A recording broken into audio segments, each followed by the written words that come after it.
찬송을 많이 듣고 부르면서 은혜를 받았는데, 놀랍게도 오늘 찬양이 이 찬송이라 그러더라고요. 예, 깜짝 놀랐어요. 야, 이게 텔레파시가 통하나 그런 생각이 들었는데, 물가로 나오라. 이제 지난 금요일 한 거랑 가사가 약간 틀리긴 한데, 물가로 나오라. 물가는 예수님이거든요. 예, 목마르고 곤고하고 메마른 우리를 물가로 오라고, 여기에 심겨지라고 주님을 초대하고 계십니다. 어둠에 헤맬 때 흘리던 내 눈물, 그 눈물 위에 내가 죽었노라.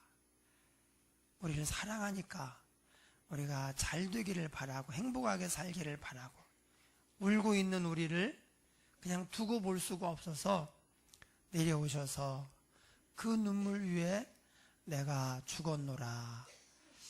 그런 찬송입니다. 하여튼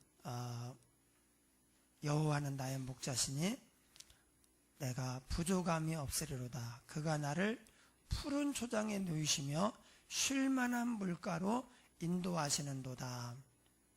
그러니까 주님께로 인도하는 거죠. 예, 그럼 우리의 인생에 생수의 강이 흐르니까 우리가 복되게 살아갈 수가 있습니다. 할렐루야. 우리 인사하겠습니다. 반갑습니다. 잘 오셨습니다. 반갑습니다. 한 열흘 전에 비해서, 일주일 전에 비해서 온도가 한 10도 정도 떨어졌습니다. 오늘은 최고 기온이 27도, 28도라고 하는데 참 실감이 안 납니다.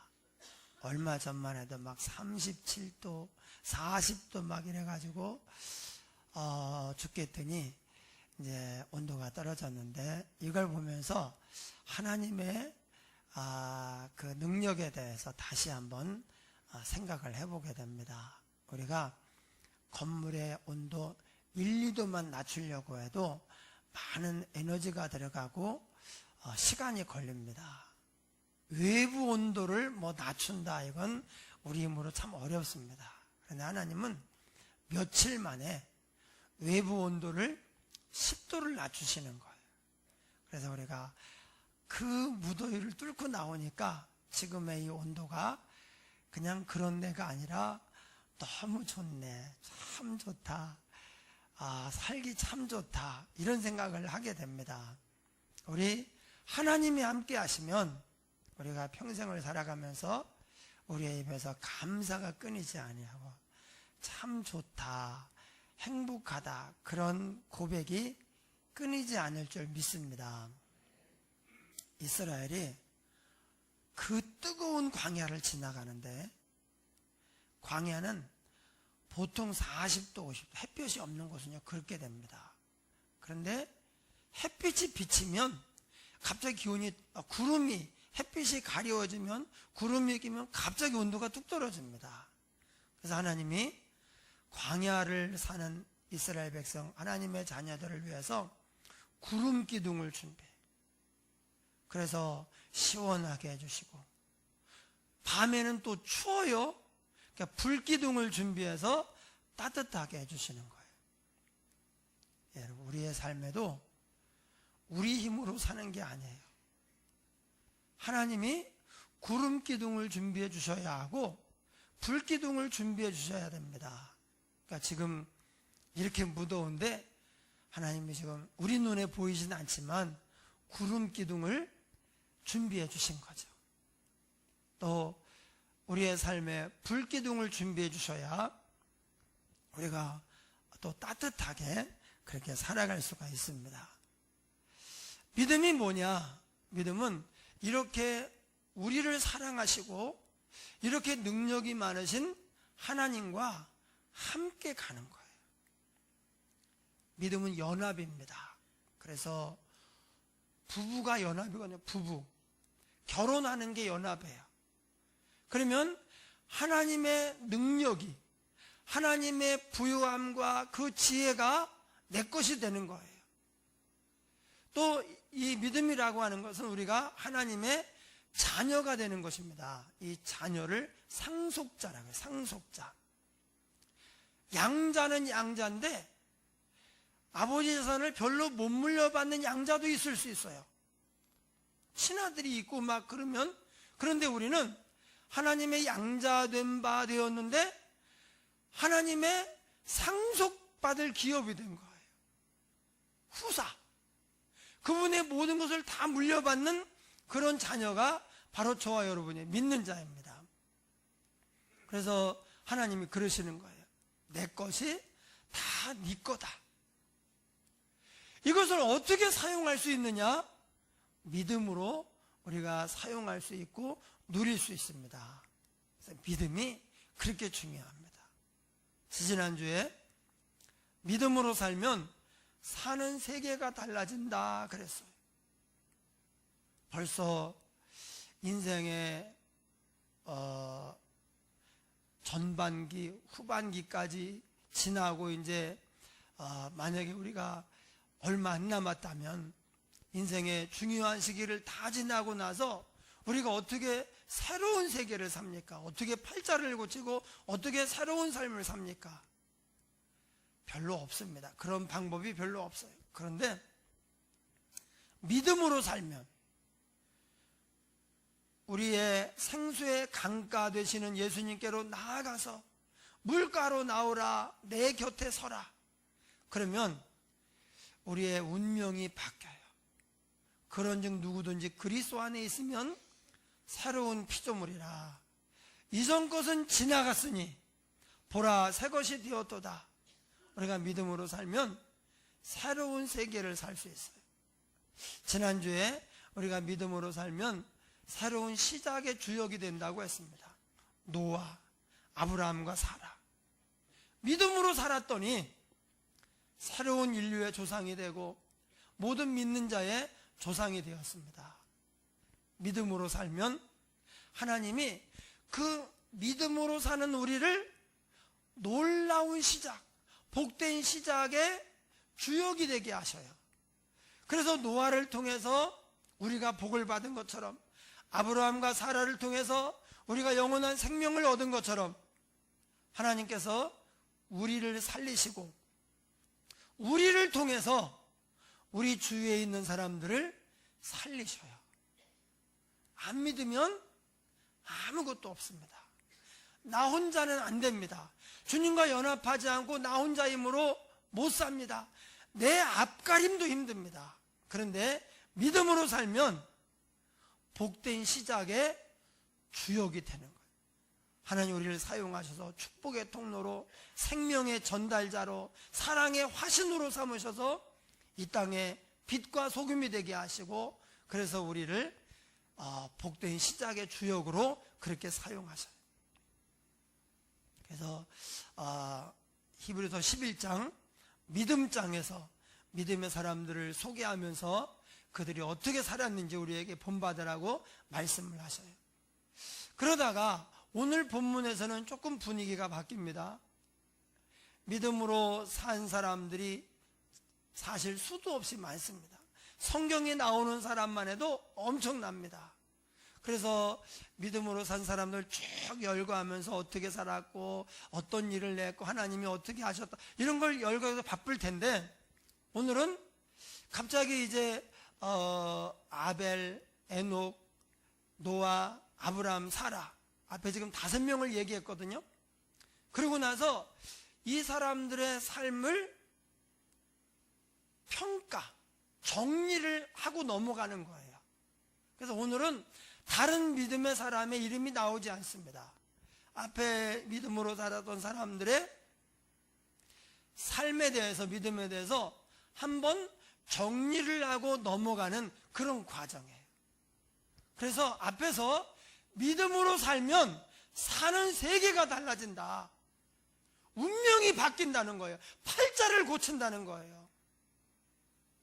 여러분, 수상한 방법으로 팔자 고치려고 하지 말고 믿음으로 살아서 팔자를 고치려고 해야 돼요. 예.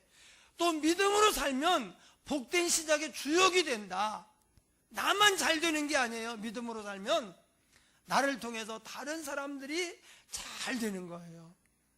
인생의 진짜 기쁨은 나 혼자 잘 먹고 잘 사는 게 아닙니다.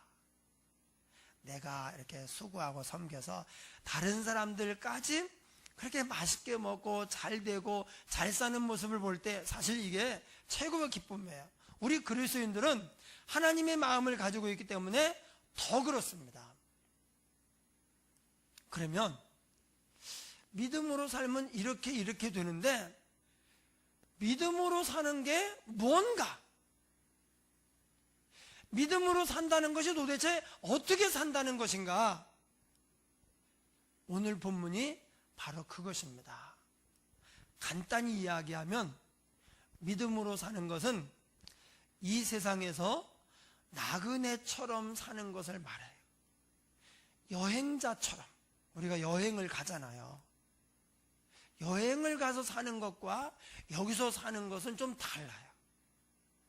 여행을 가도 잠깐은 뭐 집을 잊어버리고 우리가 사는 현장을 잠깐 잊어버릴 수 있지만, 그러나 언젠가는 이제 곧 여기 돌아와요. 그곳은 우리가 영원히 살 곳이 아닙니다.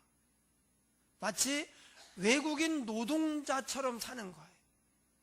믿음으로 산다는 것은 이 땅에서 외국인 노동자처럼 사는 것을 말합니다. 그런데 이게 쉽지 않아요. 우리는 지금 살고 있는 이곳에서 영원히 사는 게 아닙니다. 그동안에 우리보다 먼저 왔던 분들이 다 갔어요. 그래서 그것을 우리가 돌아가셨다, 우리말로 죽음을 돌아가셨다 이렇게 표현을 합니다. 왜 그냥 떠났다, 아니면 영혼이 뭐 육체와 분리되었다, 뭐 죽었다 이렇게 하면 되는데, 숨이 끊어졌다 그래도 되는데, 그거 말고 돌아가셨다, 왜 이런 표현을 쓰는가? 뭔가 그냥 이렇게 어렴풋하게나마 우리 인생의 어떤 진리를 그냥 대략 어렴풋하게 본 것 같아요. 죽음이 뭐냐? 온 곳으로 돌아가는 거죠. 우리를 보내신 분에게로 다시 돌아가는 거예요. 그래서 인생이 뭐냐? 누군가가 우리를 이 땅에 보냈어요. 근데 그냥 보낸 게 아닙니다.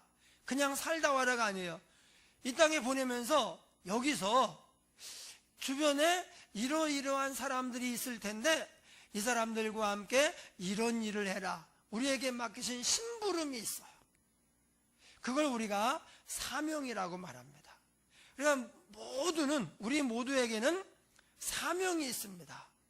그 사명을 잘 감당하여 복을 받으라고, 천국에서 영원한 상급을 얻으라고 우리를 이 땅에 하나님이 보내신 거예요. 죽음은 뭐냐? 이제는 나이가 들어서 또 육체가 쇠하여서 더 이상 사명을 감당할 수 없으니 돌아와라. 그래서 하나님이 부르시는 거예요. 그럼 우리가 다 내려놓고 하나님께 돌아가는 것입니다. 그래서 돌아가셨다, 이게 죽음이 되는 거예요.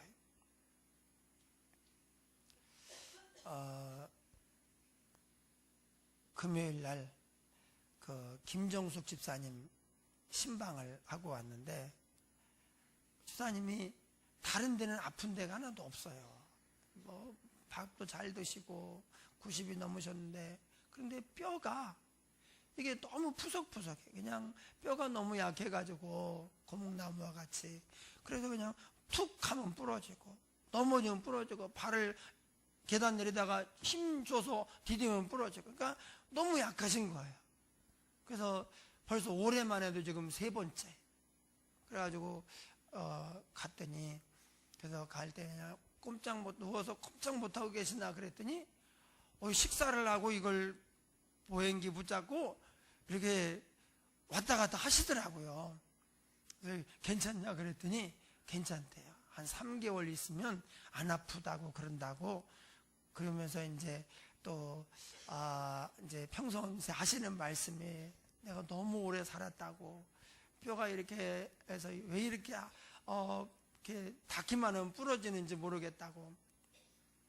그래서 그래도 하나님이 안 데려가시는 거 보면 이 땅에서 기도하고 또 하나님께서 이제 아직까지 사명이 있어서 그러니까 기도 많이 하시고 그렇게 마음을 좀 편하게 기쁘게 잡수시라고 그렇게 말씀을 드렸어요. 그러니까 이제 나이가 들어서 뼈가 너무 약해가지고 그러니까 골다공증이죠. 그러니까 푸석푸석하게 그냥 고목나무처럼 이렇게 툭 하면 부러지는 거, 그 정도가 돼버린 거예요. 자신도 참 안타깝고 가족들도 김병희 효자 없다고, 물론 이제 다 효녀들이고 하지만 그래도 이제 계속 이러니까 아마 그런 어려움이 있지 않겠어요.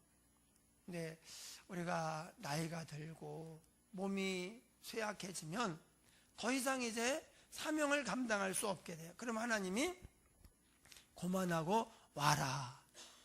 그럼 우리는요, 아무리 여기에 더 있고 싶어도, 아무리 내가 이것만 더 하고 가겠다 그래도 하나님이 부르시면 그 순간 딱 가야 돼요. 그 순간. 그래서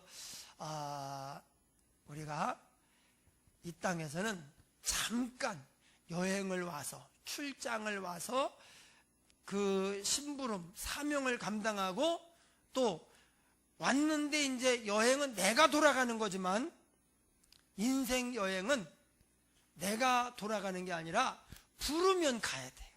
네. 근데 언제 부를지는 우리가 모르지만 분명한 것 하나, 반드시 불러요. 그게 사실 또 얼마 안 남았어요. 금방 지나가요. 벌써 올해도 8개월이 다 지나고 3분의 2가 지나고 이제 남은 4개월 이렇게 남아있지 않습니까? 이렇게 빠른 세월 앞에서 우리가 어떻게 살아야 되는가? 믿음으로 살아야 됩니다. 믿음으로 산다는 게 뭐냐? 이 땅에서 출장 온 사람처럼 사는 거예요. 그런데 많은 사람들이 여기에 영원히 살 것처럼 살아요. 여기에 마음을 쏟아요. 여기에 그냥 삶의 어떤 중심, 귀한 것들을 다 여기다가 다 늘어놓아요. 근데 여행자, 외국인 노동자들은 그렇지 않거든요. 외국인 노동자들은요, 돈을 번다. 그러면 최소한도로 생활하는 데 필요한 최소한도만 자기가 쓰고 나머지는 다 송금을 해요. 자기는 여기에서 돈을 벌려고 왔어요. 코리안 드림. 여기서 돈을 많이 벌어서 이제 고향에 가서 이제 가족들과 함께 잘 살고 싶어서 거기서 큰 사업을 하고 뭐 식당을 하고 이러려고 그래 왔기 때문에 여기에서 뭐 비싼 옷을 사 입고 여기서 명품을 걸치고 다니고 명품을 구입하고 여기서 또 무슨 뭐 맛있는 음식을 먹으러 다니고 그렇지 않습니다. 최소한의 경비를 빼고 나머지 다 송금을 하는 거예요.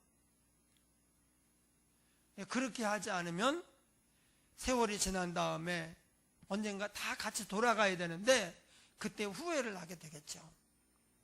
다른 친구들은 자기가 여기에 외국인 노동자로 왔다는 것을 늘 기억하고 그래서 아끼고 검소하게 최소 경비로 살면서 때로는 욕을 먹기도 하고 수모를 당하기도 하고 그것을 참고 감수하면서 이렇게 살았는데 여기서 하고 싶은 거 다 하고 먹고 싶은 거 다 먹고 그리고 소 틀리면 그냥 다 뒤집어 엎고 이렇게 해서 그렇게 살아서 보낸 게 하나도 없어요.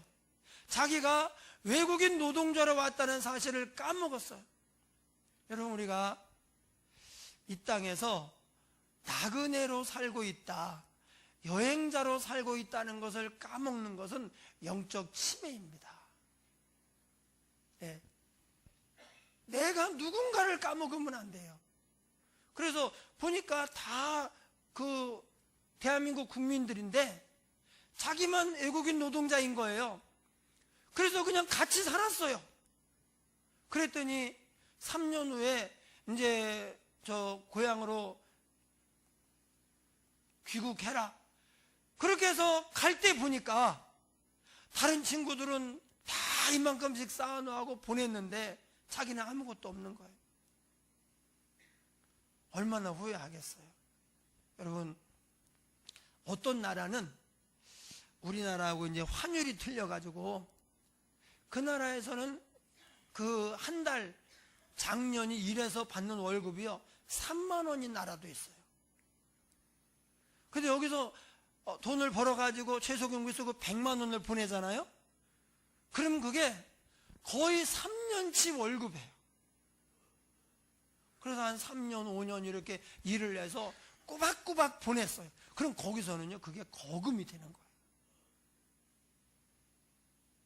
그런데 치매에 걸려가지고 자기가 누군지를 몰라요. 그래서 다른 사람들처럼 그렇게 살았어요.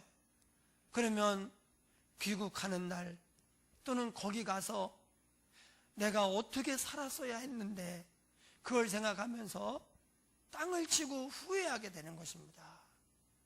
우리가 이 땅에서 외국인 노동자처럼 살아야 돼요. 여러분, 외국인 노동자 보면 우리나라 사람들이 그냥 이 동남아에서 온 외국인 노동자들, 또 아프리카 뭐 이런 데서 오신 분들 함부로 하는 경향이 있어요.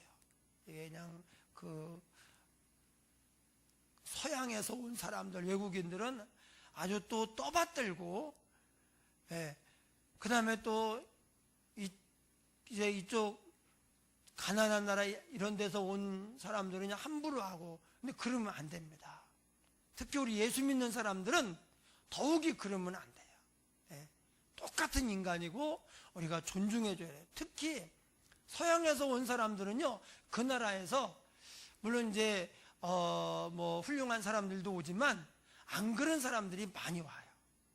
동남아나 아프리카에서 온 사람들은요, 거기서 그래도 상위권에 있는 사람들이 와요. 여기 오려면 뭔가 돈을 많이 써야 되거든요. 근데 다른 사람은 그걸 준비할 돈이 없어서 못 오는 사람도 있어요. 여기서 막 함부로 하고 욕하고 때리고 막 이러면 안 되는 거죠. 그러면 그 사람들이 가서 또 거기서 성공한 지도자가 되고 그럴 텐데 한국에 대한 이미지가 어떻게 되겠어요? 우리가 잘해줘야 됩니다. 그러면서 우리가 그들의 삶을 관찰하면서 동시에 내가 이 세상에서 어떻게 살아야 하는가를 그들로부터 배워야 됩니다. 내가 어떻게 살아야 되는가? 여기에 살 것처럼 온 마음을 여기에 쏟고 내 모든 달란트와 모든 재능과 모든 것들을 다 이곳에 다 쏟아버리고 여기서 잘되고 성공하고 여기서 행복하고 그것만 우리가 추구한다면 이것은 완전히 영적 치매에 걸린 거예요. 하나님이 어느 날 부르실 때 그날 통곡하게 되는 것입니다. 외국인 노동자로 살기 위해서 첫 번째로는 우리가 누군가, 우리는 여행자라는 사실을 결코 잊지 말아야 됩니다. 그래서 가요에도요 이런 노래, 인생은 나그네 길. 어디서 왔다가 어디로 가는가. 그래도 이제 반은 알아요. 반. 인생은 나그네 길.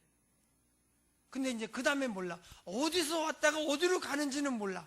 그런데 여기 잠깐 왔다가 출장 보고 일 보고 그리고 가는 건 알아요. 근데 어디서 왔는지 모르고 어디로 가는지를 몰라요. 근데 놀랍게도 저와 여러분은 인생은 나그네라는 것도 알고 어디서 왔다가 어디로 가는지도 아는 거예요. 여러분, 이거 아는 사람 세상에 많지 않아요. 다른 사람은 아예 몰라요. 아예.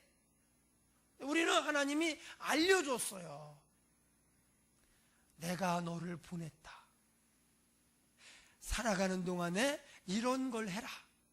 사명, 그리고 내가 곧 부를 텐데 열심히 살다가 부르면 냉큼 와라.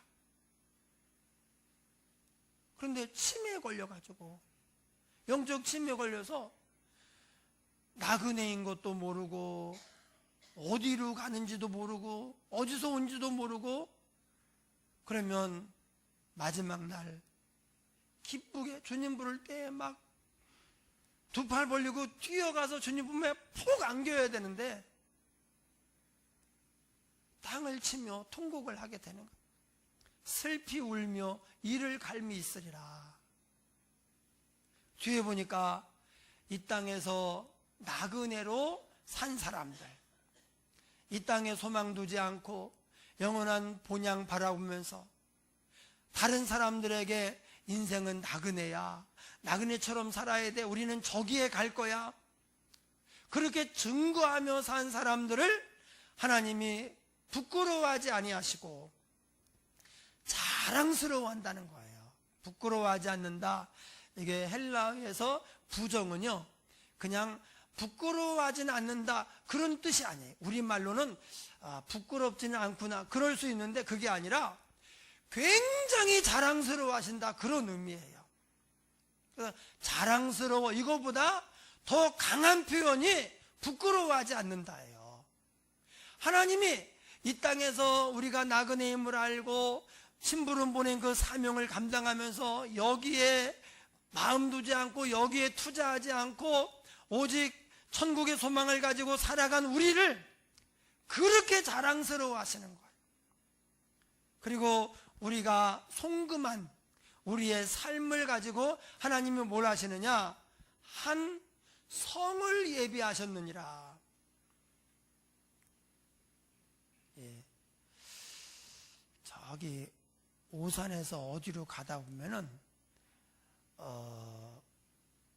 무슨 정원이 있는데, 그게 어느 회장님, 우리나라의 재벌 그룹 어느 회장님 그 집이래요. 집인데 산 하나가 막 완전히 정원인데 기가 막혀요. 뭐 그 안에 호수도 한 2개가 있고,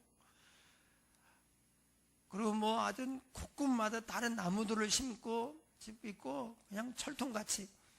예, 근데 이걸 관리하는 분을 이제 우리 같이 자전거 타는 목사님이 알아가지고 거길 들어갔어요. 들어가도 된다 그러더라고. 예, 우리 인도하는 목사님이. 그래 들어갔는데 나중에 누가 쫓아왔어요. 예, CCTV 보고 뭐냐고, 뭐 하는 사람들이냐고. 그래서 그랬으니까 누가 이렇게 뭐 와도 된다 그랬다 그래야 될 거 아니에요? 길을 잘못 들었네요. 그러고 나가더라고, 참. 예. 근데 이미 이제 구경은 다 끝났어요. 다 끝나고. 그러고 그러는데, 야, 재벌 회장은 이런 데서 사는가? 있잖아요. 막 저택이 있고, 소나무 쫙쫙 키우고, 잔디밭 쫙 해서, 연못, 잉어 뛰놀고, 예, 재벌들이 사는 저택. 그래도 우리나라는요, 성에서 사는 사람 하나도 없습니다. 성. 하나님이 이 땅에서 여행자로 여기에 마음 두지 않고 천국의 소망을 바라보고 삶을 천국으로 보내는 거예요. 네, 우리의 마음을 보내고 삶을 보내고 시간을 보내고 물질을 보내고 이렇게 한 사람은 그게 거기 가서 얼마나 이 환율이 큰지, 거기서 그것을 가지고 하나님이 한 성을 예비하셨느니라. 할렐루야. 여러분, 천국 가서 저희 집에 왔다가 깜짝 놀라잖아요. 마셔요. 네. 라인선 완전히 막 큰 성이야. 제가 볼 때 우리 교회 성도들이 많은 성주들이 많이 있는데, 저는 이상은 집사님 성이 저보다 더 클 것 같은 느낌이, 살짝 이 불안한 느낌이 살짝 들어요. 이상은 집사님, 이상은 이게 완전히 성이 우리 성하고도 비교가 안 되네. 깜짝 놀라지나 마셔요. 하나님이 이 땅에서 여행자로 산 사람들을 부끄러워하지 않고 자랑스러워 하신다는 거예요. 제가 중학교 졸업할 때 교육장 상을 받았어요. 공립중학교에서 교육장 상을 받는다는 것이 무슨 의미냐? 1등을 했다는 얘기예요. 왜냐하면 학생 수가 얼마 없고 시골 애들은 공부를 별로 안 해요. 그래서 제가 1등으로 졸업을 했는데, 그래서 앞에 나가서 교육장상 딱 봤는데, 나중에 들어 우리 어머니가 그랬다 그러더라고. 우리 어머니가 옆에 있는 사람한테 쟤 누군지 아냐고. 누군데요? 내 아들이요. 제가 내 아들이에요. 쟤 누군지 알아요? 쟤 누군지 알아요? 내 아들이에요, 내 아들. 쟤가 지금 내 아들. 그랬다 그러더라고.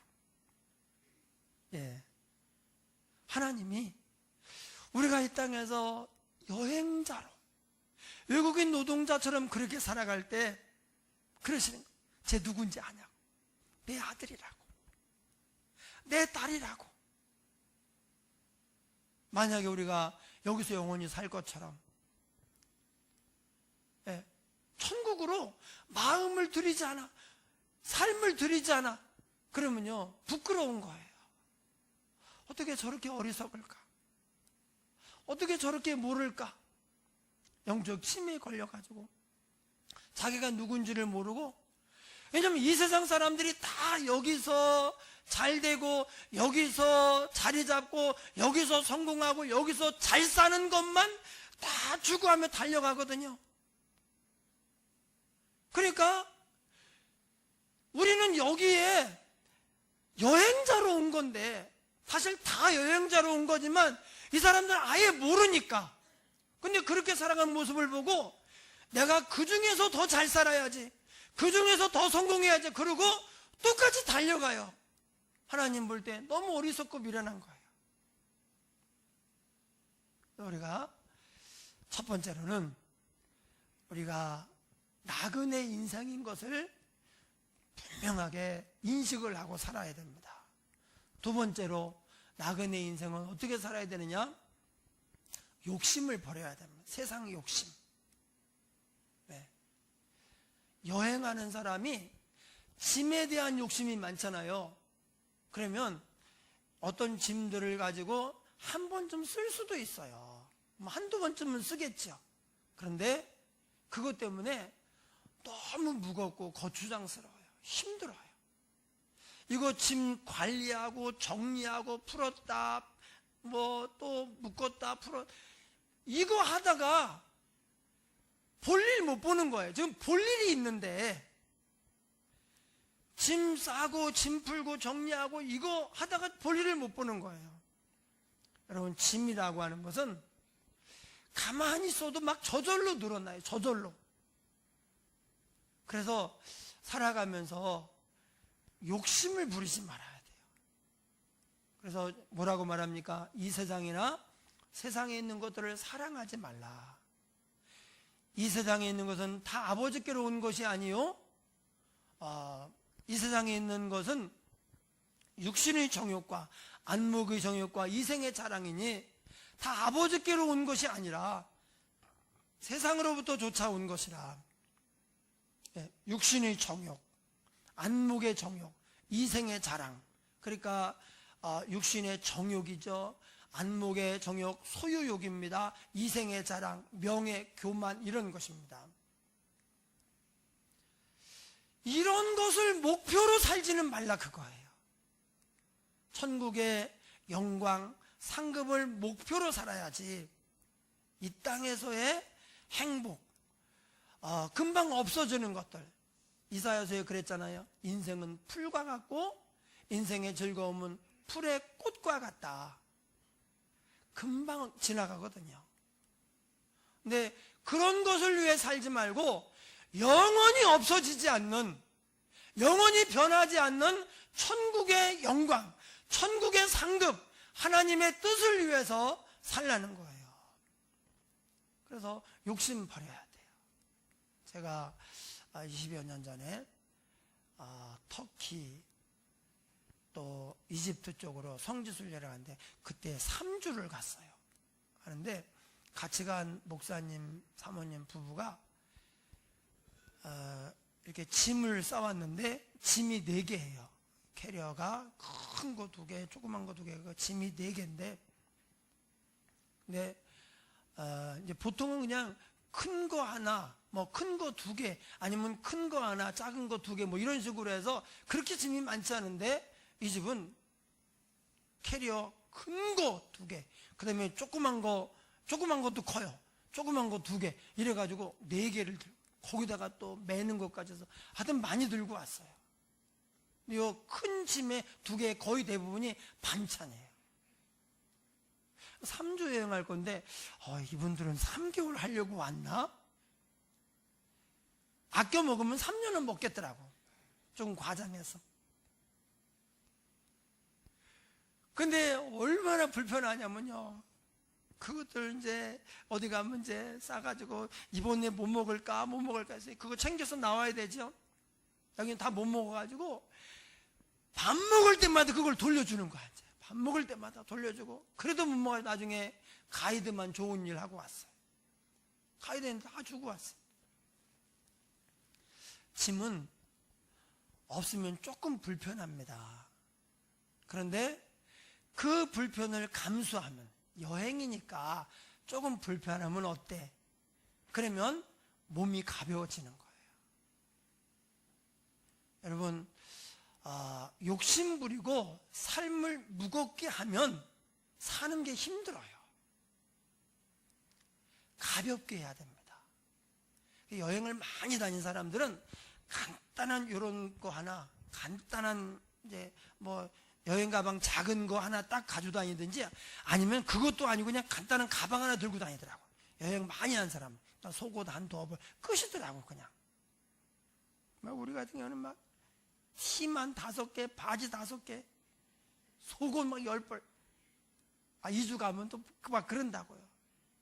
그래 막 속옷만 그게 빨아서 입고, 어떤 사람들은 가지고 간 티를 올 때까지 입고 다녀요. 빨아서 입어요. 빨아서 거기서 말려가지고, 안 말리면 이제 칙칙칙칙 드라이로 해가지고 말리고 세탁 주고, 그런 사람도 있어요. 너무 심한 경우일지 모르지만, 그래서 이제 여러분도 무슨 스님처럼 옷 한 벌만 입고 살아야 되겠다, 그러라는 건 아니에요. 네. 그런데 너무 다른 사람 보기에 어떨까? 내가 초라해 보이지 않을까? 너무 불편하니까 그냥 자꾸 짐을 많아지게 하면, 자꾸 짐을 계속 쌓아놓으면 우리의 삶이 너무 무거워지는 거예요. 여행자는 짐이 많으면요 힘들어요. 그러니까 그때 그 목사님 부부가 제일 고생을 많이 해요. 그리고 여행하면서는 짐은 딴 사람이 맡기면 안 돼요. 예, 어디 가면 이런 사람이 가끔 있어요. 내가 짐이 없잖아요. 그러면 제가 요거 짐이 너무 많아서 그런데 짐이 없으면 요거 통과만 시켜주면 나중에 제가 얼마 드리겠다고. 거기에 마약이 들어있을지도 몰라요. 절대 짐 맡으면 안 됩니다. 여행지에서는 자기 짐만 가져요. 자기 짐. 그것도 관리, 누가 혹시 못 집어넣나. 예, 그래야 돼요. 그러니까 그걸 가지고 그냥 매번 씨름을 하는 거예요. 아마 그분들은 제대로 못 보고 다녔을 거야. 그거 챙기고 막 그 준비하느라고. 식사 시간이 오잖아. 이번엔 뭘 내놓고 그걸 뭘 처리해야 되지? 우리는 안 가져갔으니까 그냥 가면 되는데, 그거 주면 먹고 안 주면 말고 그러면 되는데, 그걸 막 깊숙이 다 꺼내야 되는 거예요. 이게 이 땅에서 영원히 살 것처럼 사는 사람의 어리석음이에요. 조금 불편을 감수하면 돼요. 욕심 부리지 말아야 되고, 불편을 감수해야 되고, 그래서 할 수 있는 한 우리의 마음을 가볍게 해야 돼요. 네. 무거운 짐 있어요. 무거운 짐. 그런 거 다 가져다니면 안 돼요. 올무 이런 거 매이면 안 돼요. 이런 사람 있잖아요. 막 필리핀 같은 데 가서 그냥 거기 잘 있다가 와야 되는데 거기에 그냥 자식을 낳고 온단 말이에요. 그리고 그러면 책임을 져야 되는데 그냥 도망을 온단 말이에요. 그럼 어떡하겠어요? 이게 다 인생이 여행자라는 걸 몰라서 그래요. 우리가 인생이 외국인 노동자로 사는 것이다. 그러면 여기서 우리가 1시간 기도하는 것이 천국에서는 1시간의 값어치가 아니에요. 여기서 100만 원을 보냈는데 저쪽에 가니까 3년치 월급이 돼요. 그럼 남 3년치 월급을 매달 보내는 거예요. 매달. 그러면 3년이면 이게 거의 100년치 월급을, 그게 아니지. 어쨌든 계산은 잘 안 되지만 그러니까 거기서는요 어마어마한 이제 거금이 되는 거예요. 그러니까 막 개발도상국에서 이 개발 막 될 때 돈 있으면 그때 진짜 뭘 해도 되거든요. 우리가 천국과 우리 환율이 딱 그 정도예요. 성이 그랬어요. 하나를 심으면 30배, 60배, 100배. 100배는 몇 년입니까? 100배. 이거 한 8년 되나? 그러니까 한 달치 월급을 보냈는데 8년치 월급이 거기 쌓이는 거야. 한 달치 월급을 보냈는데. 이게 돈을 많이 내라 그런 얘기가 아닙니다. 우리의 삶을 주님께 온전히 드려라 그 말이에요. 마음을 드리고 삶을 드려. 그럴수록 가벼워져요. 그래서 하나님이 부끄러워하지 아니하시고 우리를 위하여 한 성을 예비하시는데, 요거 우리가 거금을 보내서 그 돈으로 만드시는 거예요. 한 푼도 안 보냈는데 집에서 어떻게 성을 만들어요? 한 푼도 안 보냈는데 여기서 다 써버리고 그랬는데 진짜 어리석은 거죠. 그래서 마지막 날 후회 없는 인생이 되기 위하여 천국 가서 하나님의 자랑이 되고 하나님께서 큰 성을 예비하는 그런 믿음의 사람 되기 위해서 영적 치매에 걸리지 말고 내가 누군지 알고 달려가는 저와 여러분 되기를 주의 이름으로 축원합니다. 함께 통성으로 기도하겠습니다. 하나님 아버지,